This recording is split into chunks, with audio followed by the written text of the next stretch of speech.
Qué bueno es nuestro Señor al permitirnos estar juntos en este tiempo. Y cuando yo veo a nuestro equipo, ¿no? de adoración, tanto a los que están en Venezuela, los que están en Orlando, en Panamá, los que están alrededor del mundo y nos ayudan, porque cada vez que hacemos estas cosas, tenemos gente involucrada de todas partes del mundo. Esto es algo maravilloso, ¿no?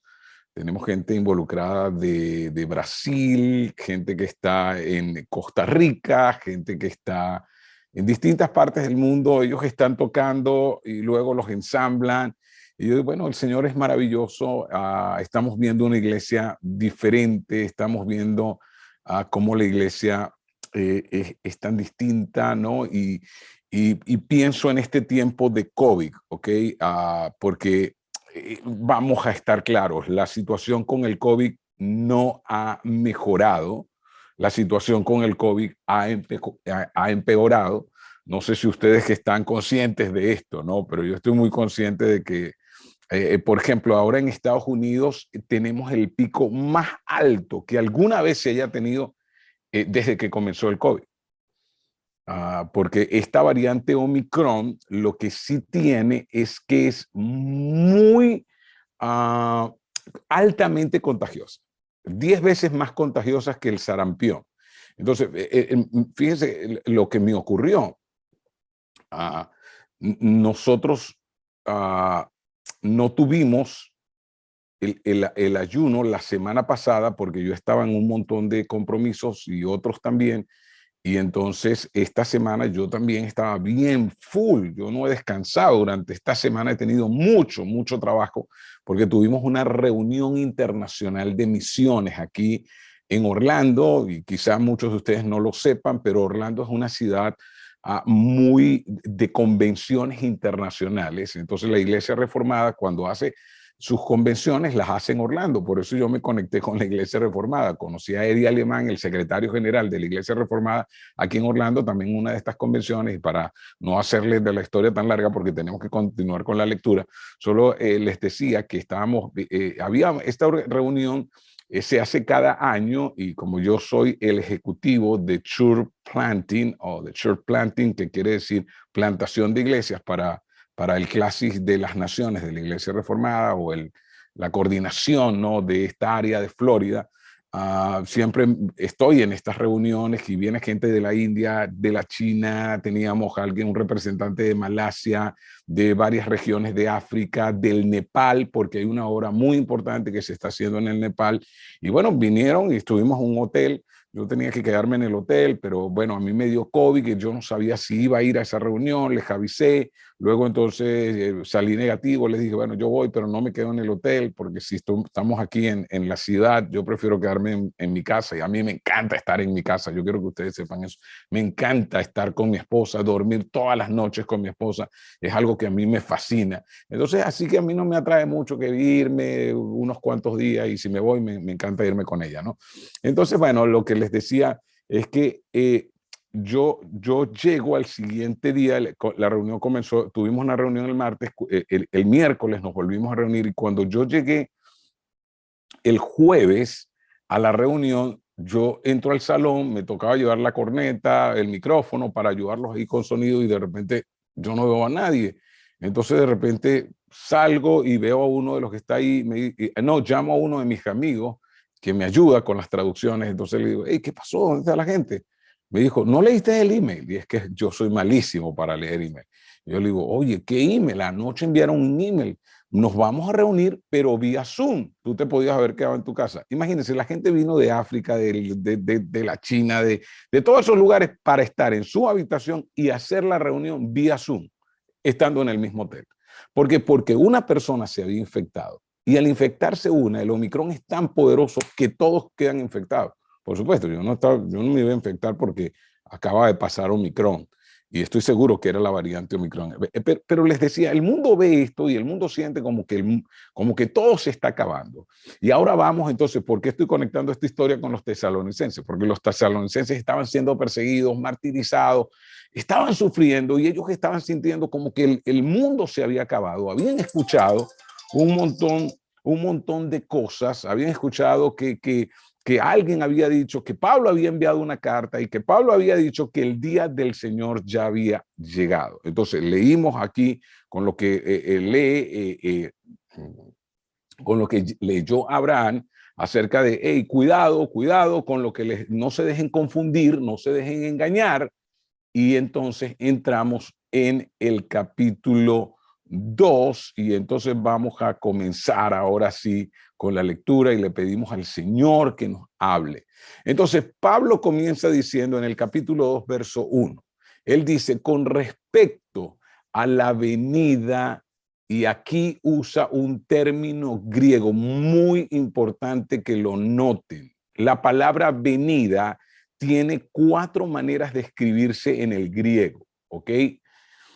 Y esto es importante porque ustedes se pueden dejar engañar si no saben, mira que aquí dice que vendrá la venida, tal, y las palabras son epifaneia, parousia, apocaliptus, y la otra palabra, ya les digo cuál es la otra palabra. Pero aquí la palabra dice con respecto a la venida. El término que se usa aquí es el término parousia, que significa presencia. Pablo dice, con respecto a la presencia, el trasfondo cultural del término se aplicaba a las visitas imperiales, cuando César visitaba los países que habían sido conquistados por el Imperio Romano. Entonces decían la parousia, ¿verdad? La presencia, la presencia. Y para describir la segunda venida se utilizan 3 palabras particulares, como les digo, parousia, epifaneia y apocalipsis, con el significado de revelación. Apocalipsis se usa más con el sentido de dar a conocer algo. Y la segunda venida, yo quiero que ustedes entiendan, no es un término bíblico. No hay nada en la Biblia que diga segunda venida. La Biblia habla es de la venida. El término segunda venida fue usado por primera vez históricamente registrado por Justino Mártir, ¿ok? Entonces, sigue diciendo el apóstol Pablo. Recuerda, estamos en segunda de Tesalonicenses 2:1. Con respecto a la venida de nuestro Señor Jesucristo y a nuestra reunión con Él. Entonces, va a hablar acerca de la venida y es importante que notemos entonces que hay 3 elementos involucrados, desde el versículo 1 hasta el versículo 12, y yo no sé si me va a dar tiempo, porque esto es la parte más compleja de todo lo que leímos en Tesalonicenses. La parte más compleja está aquí. Entonces, 3 elementos involucrados. Vamos a mostrar allí una lámina para que ustedes puedan guiarse de los 3 elementos involucrados. Primero, los hechos del contexto en ese momento, ¿verdad? Pablo está escribiendo y está refiriéndose a lo que están viviendo los tesalonicenses. Lo segundo, los eventos futuros antes de esa venida de la cual nos va a hablar Pablo, la cual va a describir Pablo. Yo no sé, disculpa, John Me, no sé si tenemos la lámina de la cual yo estoy hablando, que habla de los 3 elementos para que la gente la pueda ver. Si tú la puedes presentar allí, o yo no sé si tú me estás indicando que la muestre yo, pero para mí está complicado hacerlo de esa manera. Ustedes, no sé si ustedes ven ahí creo que no, porque tengo que compartir acá. A ver, compartir pantalla, vamos a ver. Ahí ustedes la pueden ver, creo.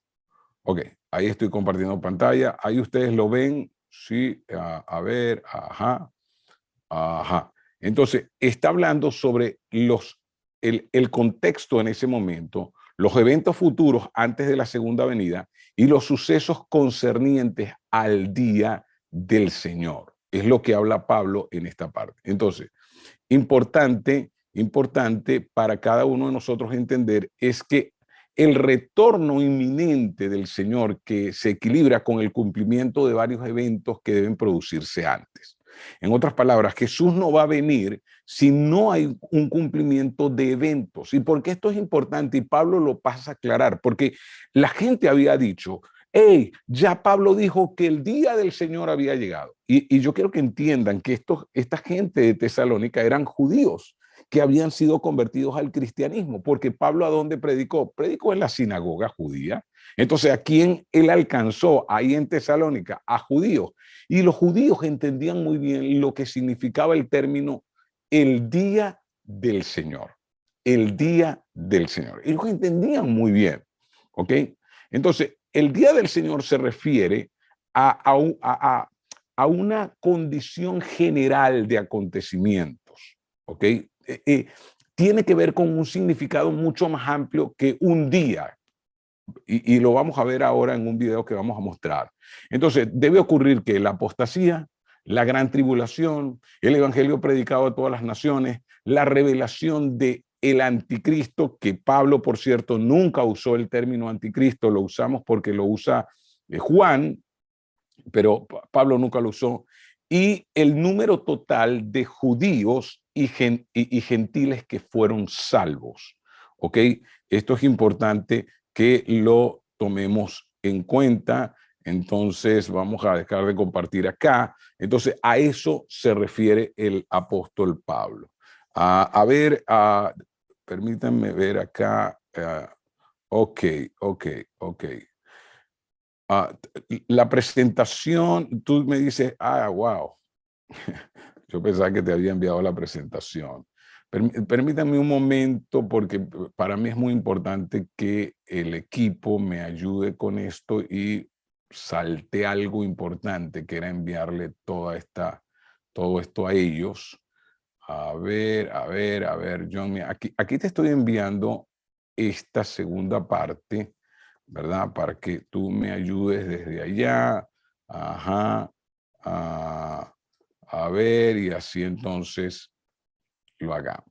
Eso, ya ahí está saliendo, ya ahí salió, entonces tú me ayudas con esta presentación. Entonces, les decía, para ellos era importante este término, el día del Señor, porque se refiere a algo mucho más profundo que un simple día. Entonces, con respecto a la segunda venida del Señor o a la venida del Señor, el término parousia, su presencia, nuestra reunión con Él, entonces es una referencia al arrebatamiento. Esto es nuestra reunión con Él. ¿Recuerdan? El Señor va a venir como ladrón en la noche. Lo vimos en la primera epístola y ahora entonces en la segunda, Él está hablando de nuestra reunión con Él.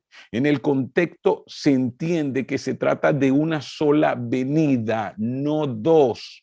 Y aquí es algo importante. Usted puede creer teológicamente, lo que usted quiera, no tenemos una posición en cuanto a la segunda venida de Cristo única.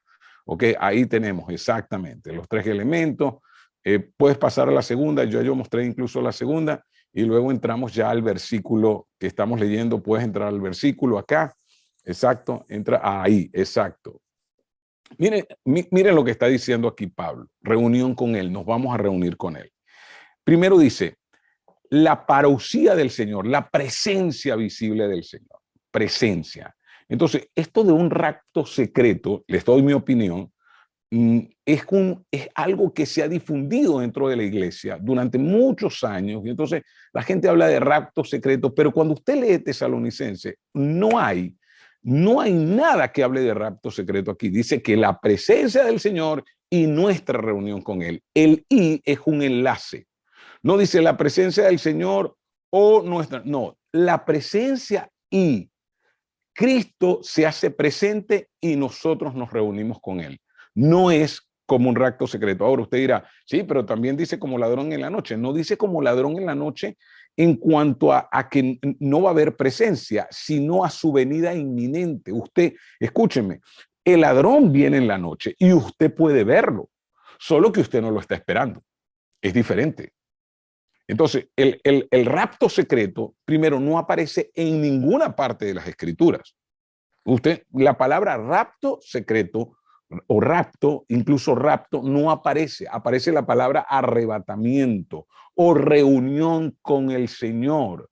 Entonces, dice que en cuanto a estas cosas, dice, les pedimos, miren que ahí en otra versión dice, les rogamos, como, hey, está llamando la atención, que no pierdan la cabeza. Cuidado, no hagan especulaciones, no se dejen llevar por lo que otros dicen.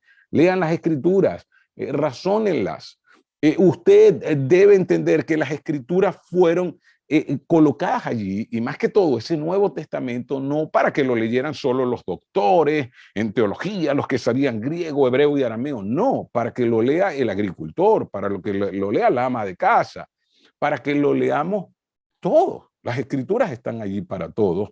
Dice, ni se dejen, ni se alarmen por ciertas profecías, ni por mensajes orales o escritos supuestamente nuestros que digan, ya llegó el día del Señor. Entonces, miren todas las advertencias.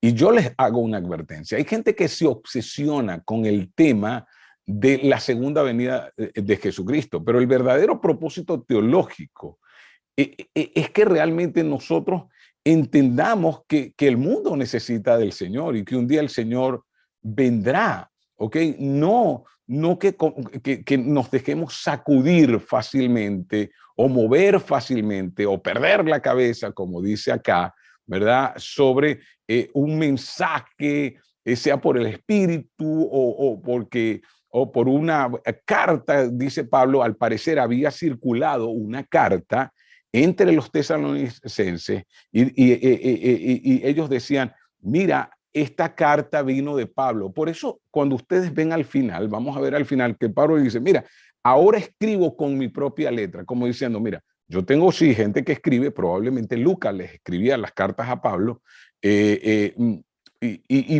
ahora entonces está diciendo, pero mire, lo voy a escribir con mi puño y letra, ¿ok? Entonces, entienda, la sorpresa que Pablo siente al enterarse cómo se han confundido tan pronto después de haber hablado con ellos sobre el tema, especulando y temiendo lo que ocurrirá y la rápida aceptación de opiniones ajenas sobre el asunto. Por eso Pablo dice, no se alarmen. ¿Ok? No se alarmen, ni por espíritu, o por cierta visión, profecía. Entonces, Pablo enumera tres situaciones aquí que no deberían perturbar a los creyentes en Tesalónica. La primera es el término espíritu, que se usa en sentido de un mensaje profético, de una revelación sobrenatural, ni por mensajes orales. Otros decían por palabras o por un tipo de revelación, ¿ok? Ni por carta o escritos supuestamente nuestros. Entonces, Pablo está dando esta advertencia. Por eso él comienza a firmar personalmente sus cartas para asegurar su autenticidad. Y esto entonces lo vamos a ver al final de esta segunda epístola. Y dice, en el sentido de que el día del Señor ha llegado. Algo así como que ya, Pablo dijo que el día del Señor ya pasó. ¿Y qué ocurre? Si el día del Señor ya pasó, entonces la justicia del Señor no vino a la tierra, porque ellos seguían viendo injusticia. Y todo este asunto teológico en torno a la escatología, al fin de los tiempos, era el mayor problema que Pablo trataba de aclarar. Por eso el día del Señor es el tema más importante que Pablo quiere aclarar cuando escribe estas cosas. La pregunta entonces es, ¿qué es el día del Señor? ¿Qué es el día del Señor? ¿Cuáles son los hechos que tienen que ocurrir antes de que venga el día del Señor?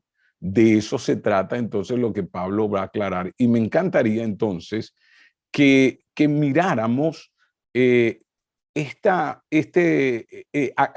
explicación que hace The Bible Project o el Proyecto Biblia en español, que se los he recomendado, está en YouTube, ustedes colocan Proyecto Biblia y pueden ver todos los videos en mi casa, que hemos hecho un plan de un año, vamos a ver cada video, lo vamos a comentar porque duran 8 o 6 minutos, los puedes ver con tus niños, lo puedes ver, y como les digo, es un tema de teología y ustedes deben buscar los mejores materiales que les aclaren la parte teológica. Pero miremos entonces de qué se trata el Día del Señor.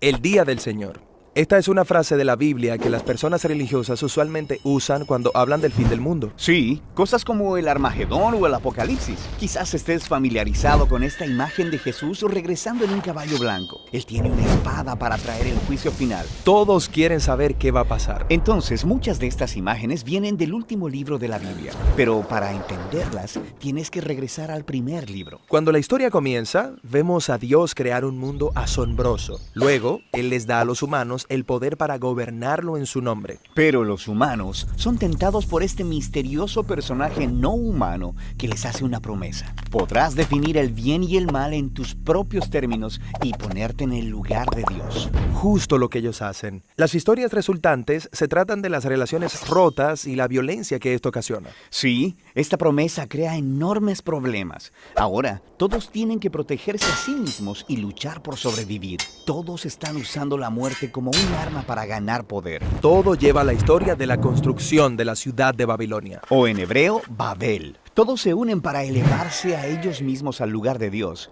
Y Dios sabe lo devastador que esto podría ser.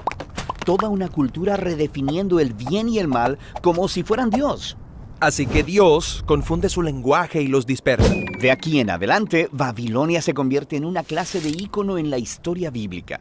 Es una imagen que representa la rebelión corporativa de la humanidad contra Dios. Y la siguiente vez que vemos esto es en la historia del antiguo Egipto. Es cierto, el faraón, rey de Egipto, se siente amenazado por estos inmigrantes israelitas. Él empieza a matar a todos los niños y esclavizar al resto. Esto es realmente malvado. Sí, Egipto es como una Babilonia más grande y malvada.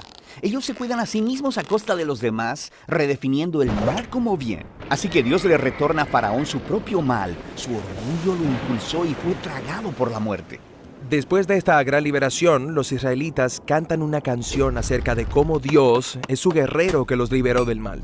Los israelitas se referían a este momento como el día En que fueron rescatados de un sistema humano corrupto. Y cada año, desde ese momento, los israelitas han celebrado el día de su liberación con una cena simbólica de un cordero sacrificial. Se llama Pascua. Eventualmente, Israel llega a su propia tierra y tiene sus propios reyes y se enfrenta con nuevos enemigos. Así que ese pasado Día del Señor, celebrado en cada Pascua, comienza a generar la esperanza de que Dios traerá el día de nuevo para salvar a Israel de las nuevas amenazas. Ahora, allá en las colinas, había un pastor de ovejas llamado Amós. Él fue designado por Dios como profeta para anunciar impactantes noticias a Israel, que Dios traería otro día del Señor contra sus enemigos. Y esta vez el blanco es Israel. ¿Qué?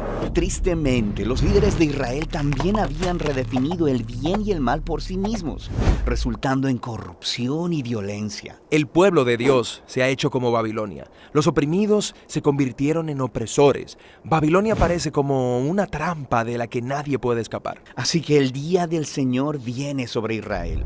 Son conquistados, llevados cautivos al exilio. A partir de ese momento, Israel sufrió bajo el gobierno de continuos imperios opresivos. Esta es la historia en la que nació Jesús. Sí, en ese tiempo el imperio opresivo sobre Israel era Roma. Entonces, ¿va Jesús a confrontar a Roma, deshacerse de ellos? Bueno, no. Jesús vio como el verdadero enemigo a ese mal misterioso y no humano, ese mal que había seducido a Babilonia, Egipto, Roma e Israel. Toda la humanidad se ha rendido a la promesa del poder del maligno.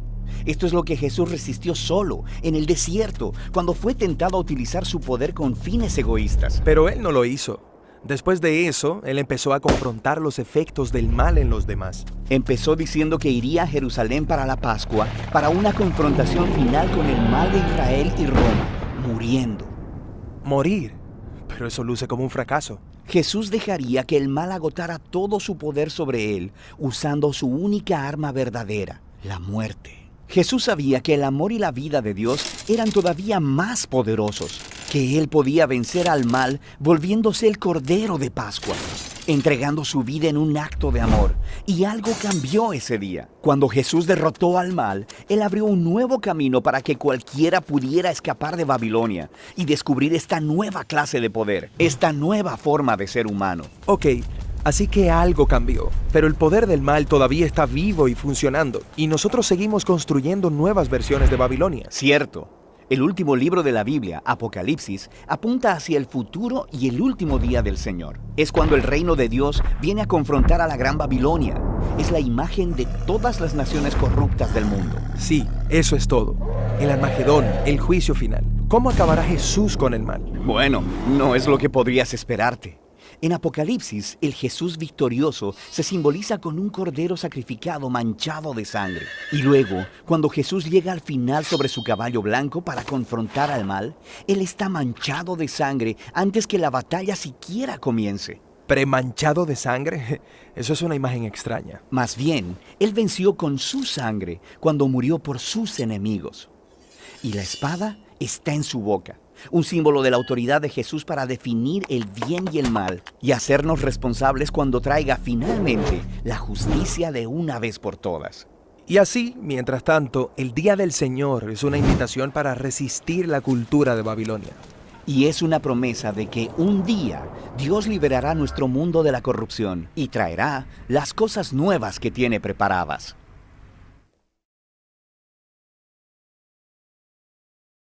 Ok, entonces el Día del Señor es resistir a la cultura, a eso que cada persona quiere hacer, definir el bien y el mal, y es abrazar lo que el Señor tiene. Por eso debemos amar la palabra del Señor, atesorarla en nuestro corazón. Como Jesús dijo, el buen hombre del buen tesoro de su corazón saca para vivir. Y cuando el corazón comienza a tener un buen tesoro, cuando tú albergas la palabra de Dios en tu corazón. Entonces, continuamos. Ya entendemos mejor lo que representa el Día del Señor, ¿verdad?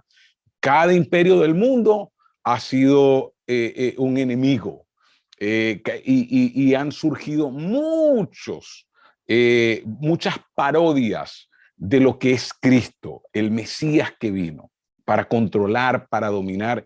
Incluso recuerden lo que hizo el profeta Amós, le dijo a Israel, mira, viene el día del Señor y el Señor va a ir contra sus enemigos, pero sus enemigos son ustedes mismos. Israel quedó asombrado a nosotros.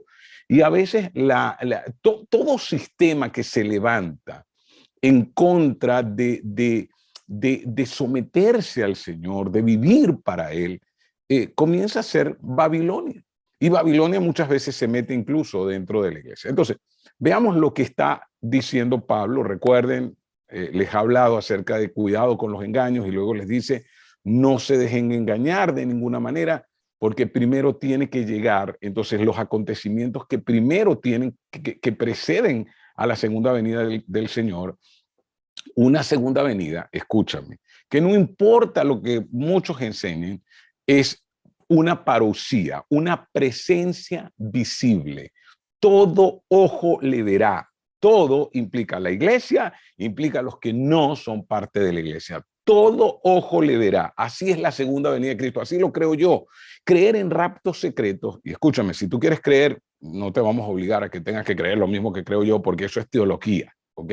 Pero escucha, creer en raptos secretos lo que hace es como complicar, enredar los asuntos, y el lenguaje apocalíptico es simbólico. Hay que entenderlo bajo su naturaleza simbólica y hay que entender que muchas veces pareciera que tuviera contradicciones, cosas que no podemos responder concretamente. Y les decía, aférrense a lo que entienden.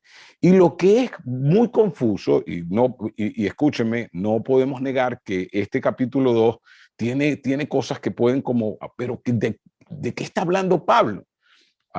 Aunque alguien diga, yo sé de qué habla, cuidado, no sea orgulloso, hay asuntos que es un lenguaje apocalíptico, hay hebraísmos, en otras palabras, simbolismos que usaron los hebreos, Y tiene que ver también con contexto. A veces creemos que todo lo que está diciendo Pablo se va a cumplir al final de los tiempos y no necesariamente. Muchas de las cosas que estaba hablando Pablo se cumplirían en el año 70 y años posteriores, cuando los imperios tomaron a Jerusalén y entonces destruyeron por segunda vez el templo que se había reconstruido. Recuerdan que ese templo fue destruido, el templo que construyó Salomón fue destruido por los babilonios y luego lo volvieron a reconstruir y luego lo volvieron a destruir.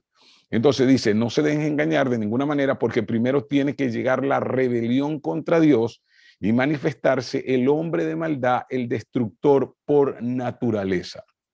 Entonces, ¿de qué trata aquí? Trata entonces de esas parodias que se levantan en torno a tratar de engañar, ¿no? Entonces, ¿qué está diciendo aquí Pablo? No vendrá. Entonces, ¿a qué se refiere? Algunos eventos deben suceder. La segunda venida, les está diciendo, no es inminente aún.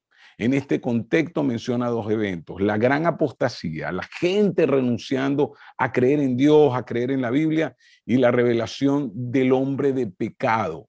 Debe venir la apostasía, o la Nueva Versión Internacional, la rebelión contra Dios, el abandonar a Dios.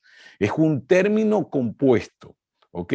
Que significa literalmente apartarse de, y puede... se está usando como algo negativo, ¿no? En este momento, ¿no? Esto de apartarse de, porque tú te puedes apartar del pecado y eso es positivo, pero aquí se usa negativamente, apartarse de Dios, y puede mostrarnos, ¿no? Que el mundo entonces ya, como Babilonia, definir el bien y el mal a su manera, y luego dice, y manifestarse el hombre de pecado, y aquí entonces, o el hombre anárquico también se puede utilizar, y se hace esta mención habla acerca de un inicuo, habla acerca de un anárquico, y, y habla acerca de el anticristo. Y Pablo no utiliza el término anticristo, pero si tú vas a 1 de Juan 2:18, 4:3 y 2 de Juan 7, se refiere a la misma persona.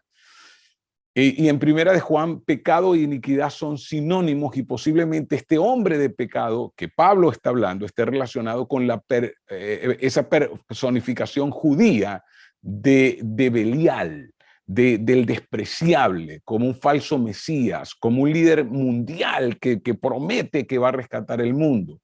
Y bueno, está lo importante de todo esto es que Pablo está hablando acerca de los eventos que tienen que predecir a la venida, a la presencia visible de Jesucristo por segunda vez. Y lo que les está diciendo a los de Tesalónicas, que estaban confundidos porque pensaban que el día del Señor había llegado, es, miren, no va a ser así. ¿Ok? Entonces, nosotros podemos ver que en medio de lo que Pablo está escribiendo, lo que él está mostrando a esta gente de Tesalónica, perseguidos, que estaban angustiados, es Dios tiene el control. Y este es un gran mensaje para nuestros tiempos. Mira, no importa COVID, lo que esté ocurriendo, que si un meteorito chocara con la tierra.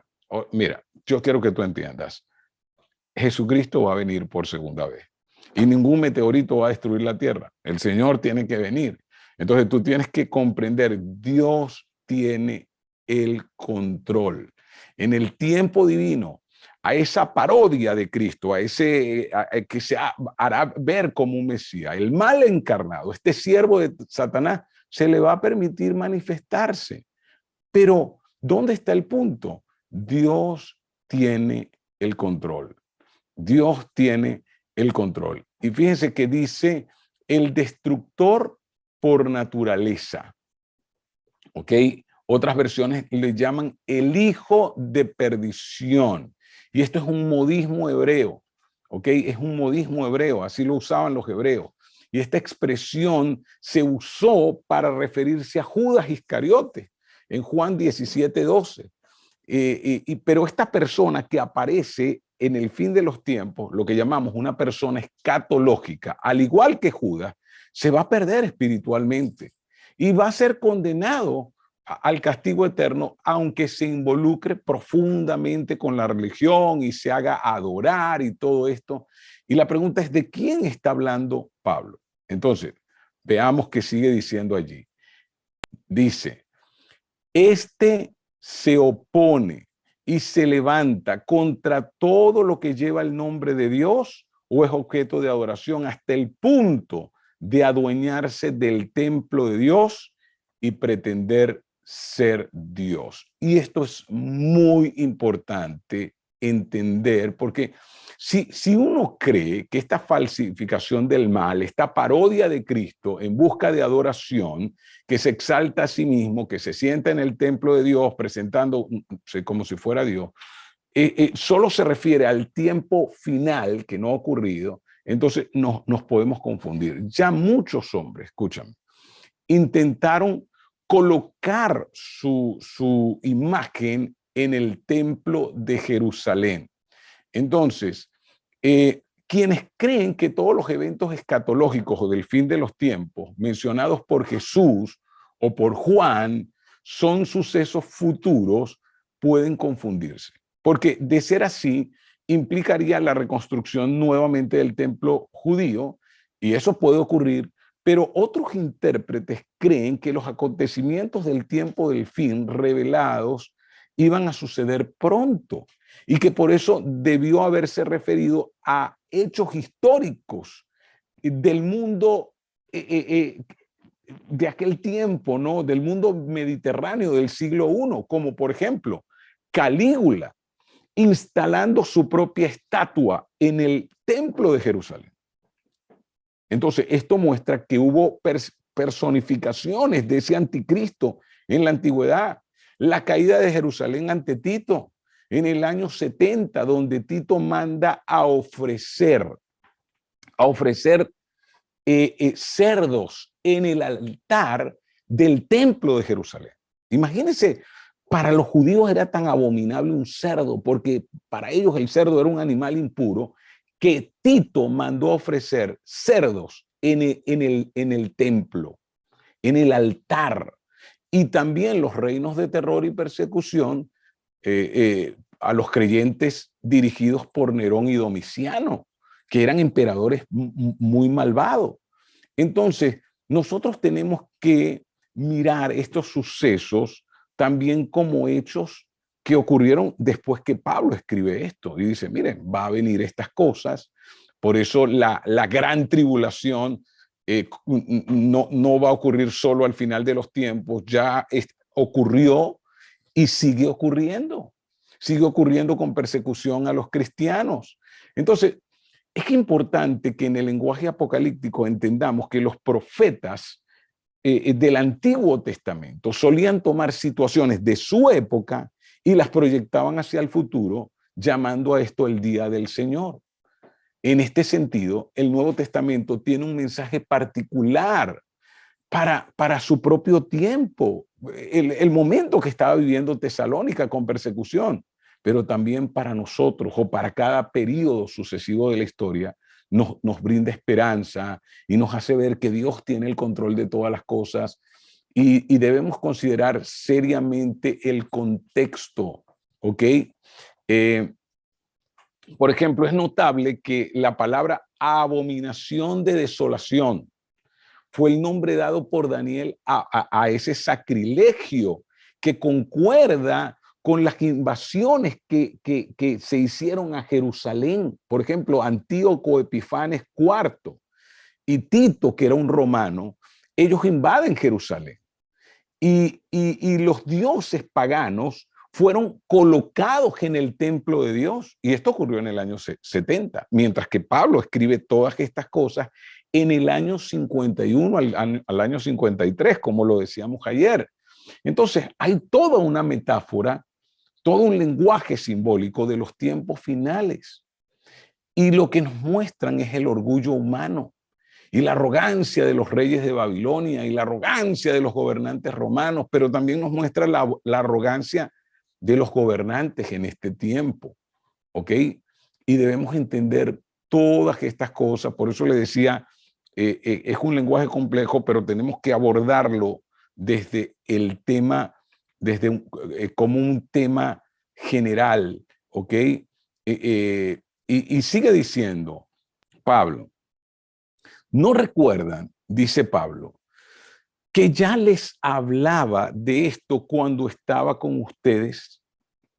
Pablo hablaba acerca de lo que él había aprendido como un judío, acerca de todo lo que escribieron los profetas. Y dice, bien saben que hay algo que detiene a este hombre a fin de que él se manifieste a su debido tiempo. Y aquí, por supuesto, que surge una pregunta, ¿no?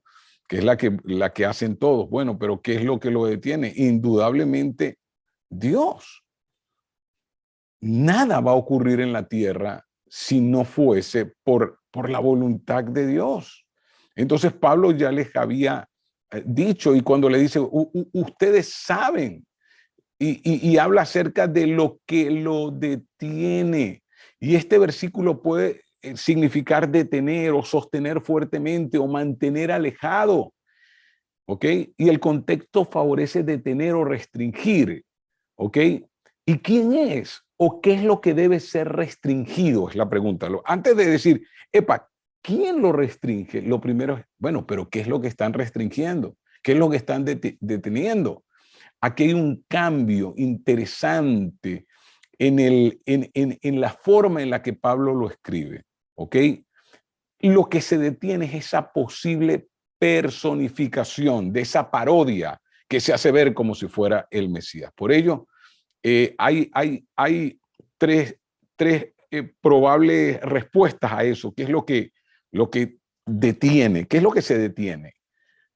Puede ser la ley versus la anarquía personificada por el emperador romano, porque los emperadores romanos no querían leyes, querían anarquía, querían ellos ser los que gobernaran completamente y no tener autoridad, o la autoridad angelical personificada por ángeles en particular. Me refiero, ¿qué está deteniendo?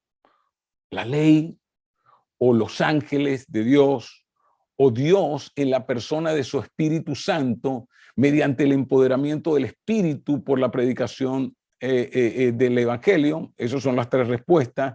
Yo creo que la tercera para mí es la más plausible, ¿verdad? Dios por medio de su Espíritu Santo detiene todo lo que tiene que venir para alejar completamente a la gente de Dios. Pero recuerda, este es un lenguaje apocalíptico, ¿ok? Y el Evangelio tiene que ser predicado, seguir siendo predicado, y ha sido predicado a los gentiles, que somos nosotros quienes no somos judíos. Y dice, es cierto que el misterio de la maldad ya está ejerciendo su poder. En otras palabras, el mal lo hemos visto durante todos los tiempos, pero falta que sea quitado de en medio el que ahora lo detiene. Falta que sea quitado de en medio el que ahora lo detiene. Entonces, cuando dice que la iniquidad está en acción, que ya el mal está en acción, la rebelión espiritual ha estado sucediendo desde la caída.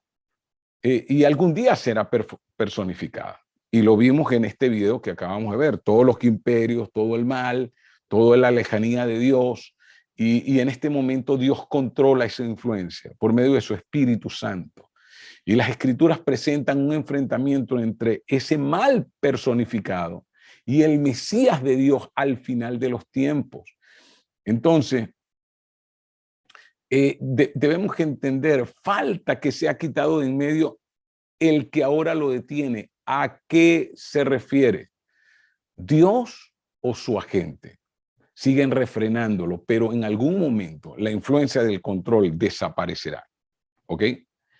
Y toda la personificación del mal se verá en este mundo. Entonces, Dios lo sabe y Dios controla la historia. No es Satanás quien controla la historia, ¿ok? Dios es quien escribe la historia. Y dice, entonces, cuando el Señor lo permita, quien controla la historia lo permite, se manifestará aquel malvado, a quien el Señor Jesús derrocará con el soplo de su boca y destruirá con el esplendor de su venida. Esa aparente confrontación final o batalla no va a ocurrir. Jesús es Dios. Jesús no tiene que estar peleando físicamente. No, es que el soplo de su boca es la palabra de poder que sale de su boca y es el resplandor de su venida junto con sus santos. ¿Ok? Y esto es tan poderoso, aprender sobre estas cosas. Dice, el malvado vendrá por obra de Satanás, con toda clase de milagros y señales y prodigios falsos, ¿verdad? Que impresionan a la gente. ¿Y por qué tiene que venir así? Sigamos leyendo, el verso 10 dice, con toda perversidad engañará a los que se pierden por haberse negado a amar la verdad y así ser salvos. Entonces, aquí tiene que ver que todo el mundo debe tener la oportunidad de escuchar la verdad. Por eso no podemos cansarnos de predicar el evangelio. Y esto no es un llamado a solo los pastores, sino a todos nosotros. Vayan y prediquen el evangelio a toda criatura. El que creyere y fuere bautizado será salvo. Entonces, cuando dice vayan, es un imperativo. No es opcional, no es si tú tienes tiempo, no es si tú quieres hacerlo, es un imperativo. Y les dije cuando comencé que yo no sabía si nos iba a quedar todo el tiempo, ¿no? Y dice, por eso Dios permite que por el poder del engaño crean en la mentira. O sea, Dios va a mostrar al final, miren, qué fácil fue para ustedes, los que no creyeron a la verdad, dejarse llevar por la mentira. Así serán condenados todos los que no creyeron en la verdad, sino que se deleitaron en el mal. Entonces, el día del Señor muestra un día de juicio, un día de condenación, pero también un día de salvación. ¿Por qué lo digo? Mire lo que dice Pablo aquí. Nosotros, en cambio, ¿a quién se refiere nosotros? A la iglesia.